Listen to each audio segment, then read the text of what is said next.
Officer जो होंगे वो है 17 ग्रेड एंड अबव। ये हम यहाँ से शुरू कर रहे हैं। ये रिफॉर्म सिर्फ एक अदारे से पेंशन हासिल करेंगे और मल्टीपल पेंशन के सिलसिले को फौरी ख़त्म किया जा रहा है। अब ये उनकी सवाबदीद होगी कि जो 2-3 अदारों में उनको पेंशन की इंटाइटलमेंट बन रही है, कौन सी हाईएस्ट पेंशन है उसको अडॉप्ट कर लें। लेकिन ये फेयर नहीं है इस गरीब कौम पे, इस मुल्क पे कि एक जो बड़े बड़े लोग हैं वो एक महकमे से निकलें, वहाँ की पेंशन सब सहूलियत लें, उसके बाद एक और जाके दफ्तर में बैठ जाएं, उसकी सहूलियत लें। मैं समझता हूँ कि ये अनफेयर है। मैं नाम लिए बगैर आपको कह सकता हूँ कि मेरे साथ माजी में एज फाइनेंस मिनिस्टर लोग आते रहे हैं कि जी हमारी पेंशन फ़लाँ है, उसमें तो ठीक है, ये फ़लाँ दूसरी जो उसको ठीक कर दें। भाई एक आप पेंशन लें जो सबसे ज़्यादा है। अब मुल्क मेरा ख्याल है कि बड़ी फेयर चीज़ है, इसको फौरी तौर पे लागू किया जा रहा है जनाब स्पीकर। दूसरी, पेंशन की कंप्यूटेशन के वक्त एडहॉक पेंशन अलाउंस को कंपाउंडिंग के बगैर नेट पेंशन में शामिल किया जाए। ये एक दूसरा रिफॉर्म है, इसकी अशद ज़रूरत है। तीसरा रिफॉर्म जो किया जाएगा, एक पेंशनर और उसके स्पाउस की अशद ज़रूरत है। तीसरा रिफॉर्म जो किया जाएगा, एक पेंशनर और उसके स्पाउस की वफात के बाद, यानी पेंशनर भी खुदा न खास्ता फौत हो गए, उनके स्पाउस भी फौत हो गए, उसके बाद जो डिपेंडेंट्स हैं उसमें कोई टाइम लिमिट नहीं है उस पेंशन को जारी रखने की। उस पीरियड को 10 साल तक लिमिट किया जा रहा है कि स्पाउस, पेंशनर खुद, उनकी वफात के बाद फैमिली जो पेंशन वो बन जाती है वो 10 साल तक डिपेंडेंट्स को दी जाएगी। चौथा रिफॉर्म इसमें यह कर रहे हैं कि री एम्प्लॉयमेंट की सूरत में कि पेंशन मेरी हुई, मैं कल कहीं और जॉब पे चला गया, तो वो फिर पेंशन या तनख्वाह में से एक को ऑप्ट कर ले, पेंशन ले ले, या भी अगर सैलरी तो नॉर्मली ज़्यादा होती है, वरना क्या ज़रूरत है कि हम पेंशन छोड़ के। तो ये ऑफिसर्स के लिए सारी स्कीम कि 17 एंड अबव, शायद आगे बाकियों की भी बारी आए अगर कोई आने वाले वक्तों में। ये रिफॉर्म है, ये बहुत पेंडिंग है और बहुत इंपॉर्टेंट है, तो इसलिए ये फैसला किया कि इस रिफॉर्म को अब जारी कर दिया जाए। और मुल्क में आपको पता है कि मैं ऐसे रिफॉर्म माजी में भी करके मैंने बड़ी कीमतें अदा की हैं। 97-99 में मैंने 3000 सीसी जो बड़ी गाड़ियां VVIP को मिलती थी, और कॉमर्स मिनिस्टर उसका, ये बैठे हो कॉमर्स मिनिस्टर, उसमें मुझे याद है इंपोर्ट एक्सपोर्ट कोड 1.2 क्लॉज होती थी। वो आप उनको जनाब ड्यूटी फ्री गाड़ियों की इजाज़त देते। ये गवर्नर्स, ये प्रेसिडेंट्स, ये प्राइम मिनिस्टर्स, ये इन सबको ये लिस्ट थी, और वो कॉमर्स मिनिस्ट्री उनको देती थी, आप 3000 सीसी गाड़ियाँ फ्री मंगवा लें।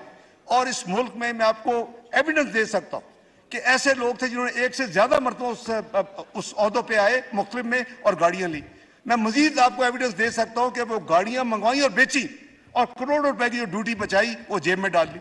तो मैंने उसको अल्हम्दुलिल्लाह 97 कॉमर्स मिनिस्टर बना, बीच में फाइनेंस मिनिस्टर नवंबर 98 में बना, आखिरी दिन तक मैंने एक लाइसेंस नहीं इशू किया, वो जो ड्यूटी फ्री का लाइसेंस होता था। और मैंने दर्जनों लोगों को अपना दुश्मन बनाया, मुझे कोई उसमें यानी अफसोस नहीं है, क्योंकि मुल्क के लिए ये जो एग्जाम्पल है ये टॉप से शुरू होती है। हम गरीब आदमी को तो पकड़ लेते हैं, उससे तो हम तो हर चीज़ कहते हैं, टैक्स भी पूरा करो, ये भी दो, वो भी दो। हमें वो नहीं हिम्मत होती कि हम 17 से ऊपर वालों को यार एक पेंशन ले लो, मुल्क अफोर्ड नहीं कर सकता। ये 3000 सीसी के भाईजान अगर आपने बाद में बेचनी है तो मुनाफा तो फिर भी हो जाएगा। तो जनाब मैं इस पर बिलीव करता हूँ। इसी तरह अगर चौथा जो मैंने रिफॉर्मर्स किया है वो पेंशन लेंगे या सैलरी लेंगे, जो भी ऑफिसर्स होंगे, अगर वो काम छोड़ के नया शुरू करना चाहते हैं, वो जब वहाँ से रिटायर होंगे फिर अपना फैसला कर लें कि कौन सी पेंशन उन्हें लेनी है। तो ये जनाब स्पीकर, मैं ये जो सारा मैं अर्ज कर रहा हूँ ये बिल्कुल प्योर नेशनल इंटरेस्ट में है। मेरी ज़ाती जेब से तो नहीं ऐसी चीज़ें जानी है या किसी, लेकिन मैं समझता हूँ कि मिल के हमने करना है मुल्क को सीधा। तो इस तरह के मुश्किल फैसले करने पड़ेंगे और करने चाहिए। कोई फर्क नहीं पड़ता कि अगर आपको कुछ उसकी कीमत अदा करनी पड़े। जनाब स्पीकर, पिछले चंद माह से पूरी कौम के सामने एक बड़ा सवाल ये रहा है कि आया IMF का 9th रिव्यू कामयाबी से होगा या नहीं। ये बाहर जाए तो पूछ रहे होते हैं, तो किसी प्रोग्राम में चले जाए, पहला सवाल है जी IMF का रिव्यू क्यों नहीं हो रहा। मैं इस मुअज़्ज़ज़ ऐवान के अपने भाई बहनों को एतमाद में लेना चाहता हूँ। बावजूद के पाकिस्तान हुकूमत पाकिस्तान ने तमाम नुकात पर मुकम्मल कंप्लायंस बशमूल पर एक्शन के अप्रैल 2023 के शुरू में मुकम्मल तमाम काम कर लिया, लेकिन एक एक्सटर्नल फाइनेंसिंग गैप की वजह से हमारा केस IMF की बोर्ड के सामने अभी तक रखा नहीं जा सका। वज़ीर-ए-आज़म जनाब शहबाज शरीफ साहब की पेरिस में इसी हफ्ते क्लाइमेट फाइनेंस समिट के दौरान MD IMF से 2 दफ़ा मुलाकात हुई और ये फैसला किया गया कि प्रोग्राम को आगे बढ़ाने के लिए दोनों तरफ यानी हुकूमत पाकिस्तान और IMF की जो टीम है एक आखिरी भरपूर कोशिश की जाए। इस हवाले से पिछले 3 दिनों में पाकिस्तान की मुआशी टीम ने IMF की टीम के साथ तफसीली मुज़ाकरात किए हैं, क्योंकि वहाँ 5:30 तो वाशिंगटन रफली खुलता है, तो हम पिछले 3 रातों में सारी रात मिनिस्ट्री ऑफ फाइनेंस में होते हैं जी, सुबह फजर पढ़ के घर जाते हैं। आपको पता है, मेरी आपसे 1-2 बात है। तो ये हमने भी बड़े खुलूस नीयत के साथ ये हमने कोशिश की है और ताकि पेंडिंग रिव्यू को मुकम्मल किया जा सके। इन मुज़ाकरात के नतीजे में माली साल 23-24 के लिए जो फाइनल मैं बहुत विश लिस्ट का नंबर नहीं, ऐसे परेशान हो गए, उसमें हमने 215 रुपए के टैक्स सिर्फ माने हैं जो कि लगाने की तजवीज़ है और जो कि अमेंडमेंट्स अभी टेबल होंगी। ये इनका बोझ गरीब और मुतवसत तबके पर ना पड़ने की हमने इंश्योर किया है। एक तो बहुत हाई पिच नहीं हमने एक्सेप्ट किया, हमने ये जनाब स्पीकर 3 पिछली पूरी रातें हम इन नेगोशिएशन में रहे, मैं और मेरी टीम, और मैं उनको कॉम्प्लीमेंट पेश करता हूँ कि पूरी टीम सारी रात काम करते हैं। सो हम बजट में तो अल्लाह ताला उनको अजर देंगे इंशाल्लाह। तो इसके लिए हमने ये कुछ इसी तरह हमने ये भी माना है कि हम अपना अखराजात में जो हमारे जारी अखराजात हैं उसमें 85 अरब रुपए की कमी भी करेंगे, वो भी इसमें रिफ्लेक्ट होगा। मैं मोटी मोटी चीज़ें अर्ज भी कर देता हूँ रिकॉर्ड के लिए। लेकिन ये जो कटौती है 85 अरब की, ना तो ये तरक्याती बजट PSDP पे इसका नफाज होगा, ना ये सरकारी मुलाजमीन की सैलरीज के ऊपर नफाज होगा, और ना ही जो हमने इंक्रीज दी है पेंशन और अपना सैलरीज में उसके ऊपर इसका नफाज होगा। क्योंकि तजवीज़ थी कि जी सैलरीड क्लास के ऊपर टैक्स को दुगना कर दिया। मैं तो बेहोश हो गया कि टैक्स को दुगना कर दिया, ये कैसे हो सकता है? यानी जो कुछ दिया उससे ज्यादा उनसे वापस ले ले। तो बहरहाल जो फाइनल है, मैं तफसील में नहीं जाना चाहता, ये बड़े डिटेल्ड और मुल्क के इंटरेस्ट में है। बात यह है कि जी हमारे अपने लोग भी कहते हैं जी IMF नहीं होता पता नहीं क्या हो जाएगा। मैं तो अल्हम्दुलिल्लाह मैं कई दफा कहा कि अल्लाह ताला के ऊपर भरोसा है, IMF हो जाए बिस्मिल्लाह, खुदा ना खासा ना हो तो फिर भी गुजारा होता है। आगे भी किया है, 98-99 में भी किया था, अब भी किया इंशाल्लाह।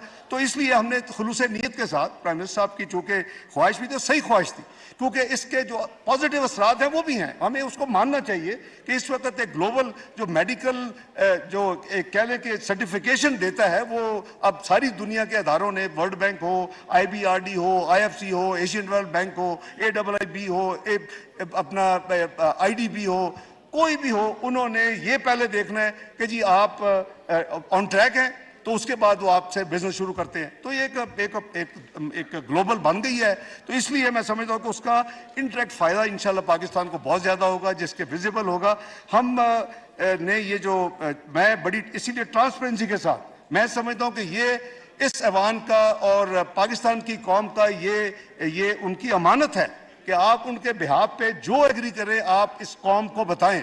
और मैं आपसे अल्लाह करे कि हमारा मुआहिदा हो इंशाअल्लाह जल्दी, और जब हो जाए तो मैं इंशाअल्लाह इसको मिनिस्ट्री ऑफ फाइनेंस की वेबसाइट पे डालूंगा ताकि जिसने देखना है उसको ट्रांसपेरेंटली पढ़ ले, ताकि ये अमानत है आपकी।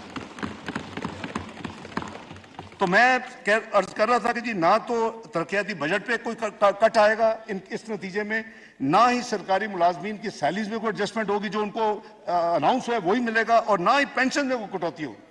ये चीज़ें आउट ऑफ क्वेश्चन हैं, और हमने उन्होंने हमारी बात मान ली है। इसलिए ये पार्ले जो थे वो काफ़ी लंबे चले हैं, 3 रातें चली हैं और पूरी रात हमारा इस में गुजरा है। जनाब स्पीकर, इसके नतीजे में ये जो मैंने अर्ज किया कि जो हमारा जो टैक्सेस का हदफ है 9,200 रुपये, आपको भी पता है, और उसके नतीजे तो बहुत स्मॉल एक लेस देन कह लें कि अमाउंट है, 2.5%, 3% से भी कम है। तो ये इसके नतीजे में जाहिर है कि नंबर चेंज होंगे, अब हमारा जो बजट 9 जून को हमने पेश किया था, तो इसके नतीजे में माली साल 23-24 के annual budget statement, finance bill 20-23 और दीगर ऑडिट बुक्स जो बजट बुक्स हैं उसके अदाद शुमार में मंदरजा झैल तब्दीलियां आएंगी और आई हैं, जिसको सर्कुलेट कर दिया जाएगा। नंबर 1, FPR के सालाना मुहासिल का तखमीना 9,200 अरब रुपए से बढ़ाकर 9,415 अरब कर दिया गया है, यानी 215 के टैक्स। सूबों का हिस्सा ऑटोमेटिकली जो 215 बिल में उनको एक्स्ट्रा जाएगा, तो वो 5,276 अरब से बढ़कर 5,390 अरब हो जाएगा। जनाब स्पीकर, वफाकी हुकूमत के कुल अखराजात का तखमीना 14,460 अरब रुपए से बढ़कर 14,480 रुपए हो जाएगा और पेंशन 14,480 अरब रुपया हो जाएगा। पेंशन का तखमीना मैंने आपको अभी अर्ज किया था, ये 761 अरब से बढ़ के ये 801 अरब रुपया हो जाएगा। इसमें जो फाइन ट्यूनिंग उनके साथ जो हुई है, वो चूंकि हमने किसी जगह पे कोई एडजस्टमेंट नहीं मानी, जो पेंशन की अनाउंसमेंट है उसी तरह पेंशन मिलेगी। सब्सिडी का तखमीना 1064 रुपये हो जाएगा। ग्रांट्स का तखमीना 1064 अरब हो जाएगा। ग्रांट्स का तखमीना 1405 अरब रुपया हो जाएगा। इन तमाम इकदाम के नतीजे में जो हमारा ओवरऑल बजट डेफिसिट है उसमें बेहतरी आई। जाहिर है 215 के नए टैक्सेस, 85 हम अपने अखराजात कम करें, 300 अरब जो है वो हमारा फिजिकल डेफिसिट मजीद इंप्रूव कर जाएगा। हम कम उतना कर्जा लेंगे, हमारी फिजिकल पोजीशन ज्यादा बेहतर हो जाएगी। इन तमाम तब्दीलियों को बजट बुक्स में जनाब स्पीकर शामिल कर दिया गया है और जो मैं फिर वक्त आने पे जो चार्ज एक्सपेंडिचर के बाद जो मैं अप्रूवल लूंगा इस मुअज़्ज़ज़ ऐवान का, वो अब अमेंडेड फिगर्स पे होगा। ये सारी उनमें इनकॉर्पोरेट चीज़ें कर दी गई हैं जो कल रात फाइनल हुई हैं और आज सुबह हमने उससे काम शुरू किया हुआ था। इसलिए मैंने जनाब को सुबह सुबह फ़ोन भी किया और गुजारिश की कि 11 बजे आप 3 बजे रख लें। मैं आपका मशकूर हूँ और ऐवान का भी कि आपने फिर हमें को 4 घंटे और दिए ताकि हम ये सारी चीज़ें अपने यानी फॉर्मल तरीके के साथ अपने तमाम चीज़ों में शामिल कर लें।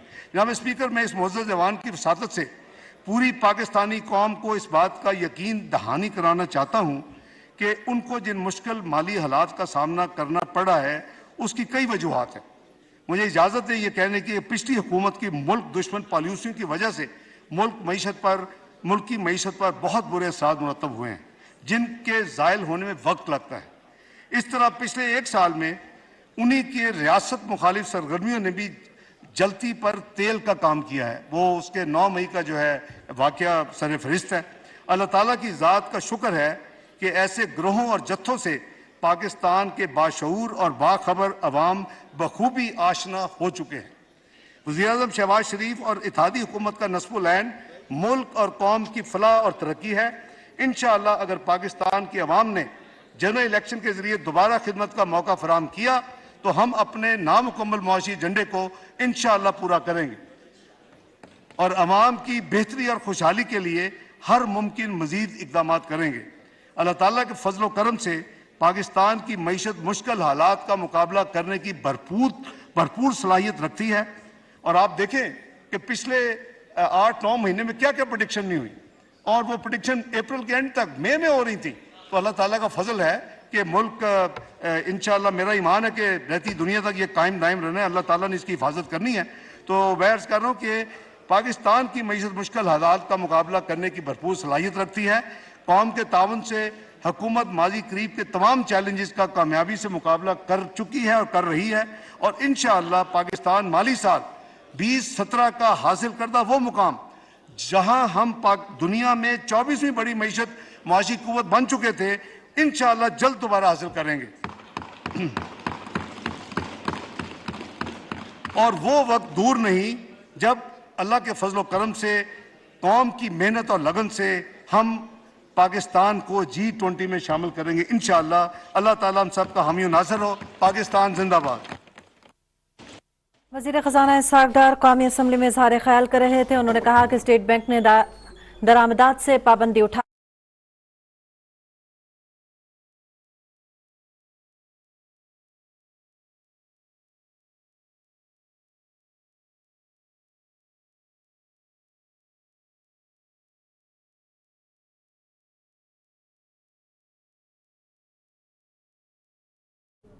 वजीर खजाना इसहाक डार कौमी असम्बली में इजहार ख्याल कर रहे थे। उन्होंने कहा कि स्टेट बैंक ने दरामदात से पाबंदी उठा ली है, ज़र-मुबादला के ज़खायर बढ़ाने की कोशिश कर रहे हैं। उन्होंने मजीद बात की, कहा कि ऐवान बाला की तरफ से 49 तजवीज़ सामने आई हैं। पूरी कोशिश होगी माली मुश्किलात के बावजूद सिफारिशात को जुज़वी या मुकम्मल तौर पर नाफिज अमल किया जाए। चंद तब्दीलियों के साथ सुपर टैक्स बरकरार रहेगा। गैर मुतवक्का मुनाफा पर पूरी दुनिया में टैक्स लागू होता है। गैर मेयारी टैक्सों पर जुलाई को बढ़ाया जाएगा, जबकि गैर मेयारी पंखों के हवाले से भी उन्होंने बात की और कहा कि उस पर भी टैक्स बढ़ा दिया जाएगा जुलाई के महीने में। और उन्होंने मजीद बात करते हुए बताया कि हुकूमत ने आलमी मार्केट में तेल की कीमत में भी कमी से फ़ायदा उठाया है। हुकूमत और ओवरसीज़ को हर किस्म की सहूलत देने की कोशिश होगी।